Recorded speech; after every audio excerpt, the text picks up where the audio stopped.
Yo, what's up teman-teman? Balik lagi bersama saya Bang Korea dalam segmen Ada Apa Ya? Kacamata kece? Kasih tahu, mendingan kacamata ini atau yang hitam yang tebel? Oke, hari ini gue pengen cerita tentang artis Korea pertama yang berhasil sukses di luar negeri. Gue nggak mau bilang BTS atau Blackpink, bukan Psy, bukan Wonder Girls, atau bukan Big Bang juga. Puluhan tahun sebelum BTS, Blackpink, atau K-pop wave mendunia, artis ini sudah lebih dulu bikin penonton di Amerika amazed. Perjalanan mereka bukan dimulai dari entertainment besar di Seoul kayak SM, Hype, JYP, dan teman-temannya. Mereka mulai di tengah perang, kelaparan, kehilangan ayah, dan hidup tanpa kepastian apakah besok masih bisa makan atau enggak. Dan sekarang, setelah puluhan tahun terlupakan, nama mereka tiba-tiba muncul lagi gara-gara sebuah film animasi yang kalian pasti tahu juga, K-pop Demon Hunters. Banyak orang mulai menyebut mereka sebagai inspirasi dari grup fiksi di film ini. Nah, hari ini gue pengen ngajak kalian kenalan dengan The Kim Sisters. Mungkin salah satu grup Korea paling berpengaruh yang justru hampir hilang dari sejarah. Siapa sebenarnya The Kim Sisters? Ada 3 perempuan asal Korea bernama Soo Kim, Aija Kim, dan Mia Kim. Sebenarnya mereka 2 saudara kandung dan 1 sepupu, tapi tampil sebagai satu grup yang dikenal dengan nama The Kim Sisters. Mereka bukan cuma penyanyi, mereka juga bisa main banyak alat musik, bisa bernyanyi dalam harmoni yang rapi, ya, dan terkenal karena mampu berganti instrumen di tengah pertunjukan mereka. Saat mereka mulai terkenal di Amerika pada akhir 1950-an dan 1960-an, hampir nggak ada artis Asia yang masuk ke arus utama industri entertainment Amerika. Dengan kata lain, mereka sedang membuka pintu yang bahkan belum pernah dilewati orang lain. Wow, tapi kehidupan mereka dulu jauh banget dari kata mewah. Salah satu member yaitu Soo Kim saat diundang di sebuah talk show di Amerika bercerita kalau masa kecilnya berasal dari keluarga yang sangat berkecukupan. Keluarganya punya rumah yang sangat besar bahkan sampai memiliki 13 kamar. Jadi kebayang ya betapa besarnya rumah ini. And then tahun 1950 perang Korea pecah. Dalam hitungan hari, tentara Korea Utara datang ke rumah mereka dan menangkap ayahnya. Ayahnya bernama Kim Hae-sung, seorang komposer terkenal pada zaman itu. Dan menurut kesaksian Su, ayahnya dibawa pergi dengan todongan senjata dan tidak pernah kembali. Dan belakangan, keluarga percaya bahwa ia termasuk dalam rombongan tahanan yang dieksekusi ketika dibawa ke arah utara. Meskipun detailnya pastinya nggak pernah benar-benar dipastikan. Ibunya, penyanyi terkenal Lee Na-young, juga sempat ditahan. Su ceritain bahwa ibunya ditempatkan bersama belasan orang lain dan diduga akan dieksekusi. Tapi setelah memohon karena masih memiliki 7 anak yang menunggu di rumah, ia akhirnya dilepaskan. Yang jelas setelah perang menghancurkan kehidupan mereka, keluarga Kim kehilangan hampir seluruh hartanya. Rumah megah mereka rusak dan dijarah. Mereka hidup berdesakan bersama kerabat lain dan yang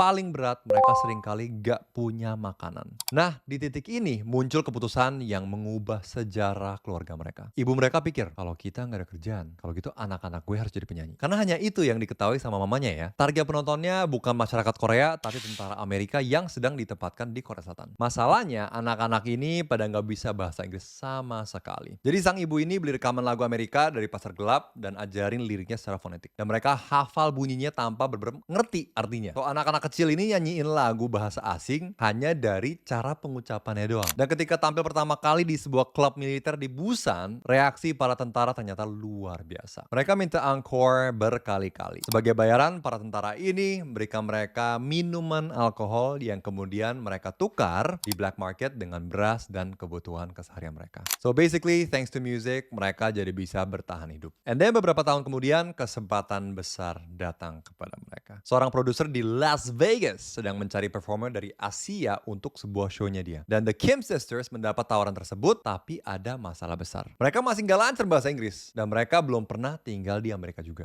And mereka harus tinggalin ibu mereka di Korea. Dan Su bahkan ingat kalau mamanya ngomong kurang lebih seperti inilah ya. Kalian harus berhasil. Kalian nggak boleh pulang kalau nggak sukses. Dan kalimat itu bukan jadi motivasi ala film, tapi tekanan nyata. Karena bagi keluarga mereka, kesempatan ini bisa menjadi jalan keluar dari kemiskinan. Mereka pun berangkat ke Amerika sekitar akhir Januari 1959 dan Sue ingat betapa takutnya mereka saat pertama kali tiba di Las Vegas. Kota yang sama sekali asing bagi 3 gadis muda asal Korea. And then here comes the night untuk show pertama mereka di Amerika. Nah, show ini ternyata nggak semulus yang mereka kira. Pada waktu itu dekorasi panggung mulai roboh di tengah acara mereka. Tapi bencana itu justru jadi titik awal kesuksesan mereka. Beda dengan para performer lain yang panik karena hal itu, Kim Sisters justru keep santai. Jadi di mata penonton mereka terlihat sangat profesional. Wow, so pro.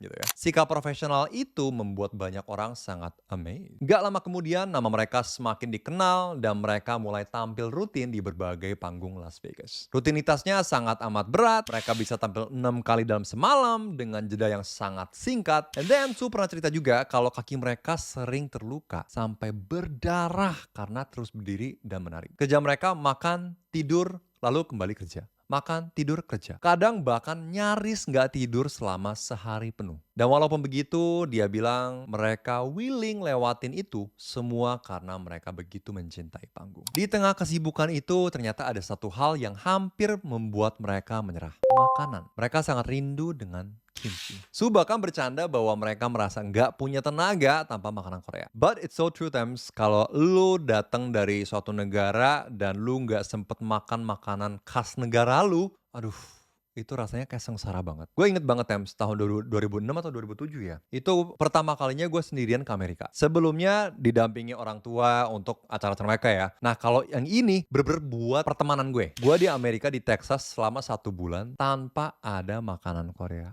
Aduh, gue inget banget gue pengen gila. Dan akhirnya minggu keempat atau gimana sebelum gue cabut dari Amerika, ada yang jual kimchi di supermarket. Dan pas gue cobain kimchinya, aduh. It wasn't the best kimchi yang gue cobain seumur hidup gue, tapi gue inget banget rasa kimchi itu. It felt like home. So anyways, akhirnya mereka rela pergi jauh ke LA, Los Angeles, hanya untuk mendapatkan bahan makanan yang akrab dengan lidah mereka sendiri. Hal kecil seperti ini mungkin bisa terdengar lucu ya, Tams ya. Tapi kalau dulu kita cuma bisa membayangkan betapa sulitnya menjadi perantau Asia di Amerika di era tersebut. Belum ada restoran Korea, belum ada budaya Korea yang mendunia, dan mereka benar-benar hidup di lingkungan yang sangat-sangat berbeda. Puncak karir mereka datang ketika tampil di The Ed Sullivan Show. Buat kalian yang mungkin belum familiar, acara ini bisa dibilang salah satu program televisi paling berpengaruh di Amerika pada masanya. Mungkin kalau sekarang Jimmy Fallon Show atau semacamnya kali ya. Atau mungkin kalau di Indonesia mirip kayak acara Dahsyat. Tampil di sana berarti jutaan orang akan melihat secara langsung. The Kim Sisters akhirnya muncul di acara tersebut dan menyanyikan lagu-lagu berbahasa Inggris di depan penonton nasional Amerika. Mereka bahkan tercatat tampil sebanyak 22 kali. Kalau dipikir-pikir, ini luar biasa banget. Beberapa tahun sebelumnya, mereka masih anak-anak yang menyanyi demi mendapatkan beras. Sekarang, mereka menjadi wajah Korea di ruang tamu jutaan keluarga Amerika. Kalau kita lihat konsepnya, sebenarnya ada banyak kemiripan dengan industri K-pop modern sekarang. Mereka latihan dengan keras, mereka tampil dengan sinkron, mereka menguasai banyak kemampuan sekaligus. Dan mereka membawa budaya Korea ke panggung internasional. And of course, sistem idol zaman sekarang jauh lebih kompleks ya. Tapi semangat untuk menjembatani budaya melalui musik sudah terlihat sejak era The Kim Sisters. Dan karena itulah banyak orang sekarang melihat mereka sebagai pionir atau pendahulu gelombang Korea di industri entertainment global. Nah, beberapa waktu kebelakang, nama The Kim Sisters kembali rame dibicarakan setelah sutradara Maggie Kang alias penulis K-pop Demon Hunters bilang kisah mereka menjadi salah satu inspirasi di balik dunia K-pop Demon Hunters. Wow. Dan yang menarik, Soo Kim sendiri mengaku awalnya heran ketika media mulai menyebut mereka sebagai versi asli dari grup fiksi dalam film tersebut. And then dia tonton filmnya dan baru ngerti kenapa banyak orang membuat perbandingan itu. Seiring waktu, masing-masing anggota mulai menjalani kehidupan pribadi. Mia meninggalkan grup pada awal 1970-an, Soo dan Aija tetap tampil bersama hingga Aija meninggal dunia karena kanker paru pada tahun 1987. Soo mengaku sangat sulit kembali naik on stage karena kehilangan partner yang sudah temanin dia selama puluhan tahun. Tapi akhirnya dia terus bernyanyi bersama anggota keluarga lain dan tetap aktif sebagai entertainer sampai pertengahan 1990-an. Dan hari ini Soo masih tinggal di Las Vegas dan menjadi satu-satunya anggota grup yang aktif menceritakan perjalanan luar biasa mereka kepada generasi baru. Good. Sekarang kita hidup di era ketika budaya Korea ada di mana-mana. Mau cari restoran Korea gampang, lagu Korea masuk chart dunia, drama Korea ditonton jutaan orang, bahkan banyak orang muda belajar bahasa Korea. Dari Bung Korea juga. Ada loh les bahasa Korea dengan Bung Korea. But anyways, kadang kita lupa bahwa semua itu nggak muncul begitu aja. Ada generasi sebelumnya yang harus menghadapi stereotip, keterbatasan bahasa, bahkan trauma perang hanya untuk membuktikan bahwa mereka pantas berdiri di panggung yang sama dengan artis-artis besar dunia. Yang bikin gue paling kagum justru bukan jumlah penampilan mereka di TV atau lamanya mereka manggung di Las Vegas, tapi semuanya berawal dari 3 anak yang bernyanyi supaya keluarganya bisa makan.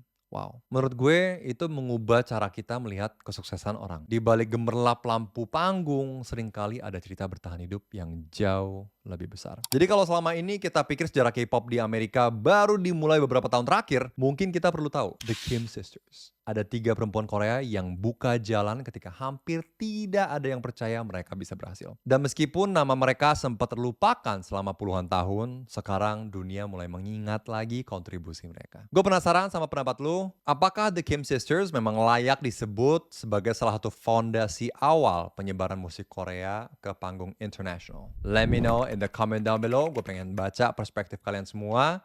Karena sampai gue baca berita ini pun, gue taunya HOT siapa lagi ya?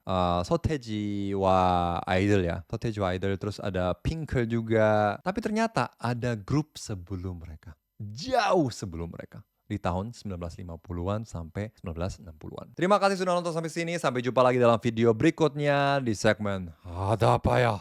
Annyeong, apa kata dunia?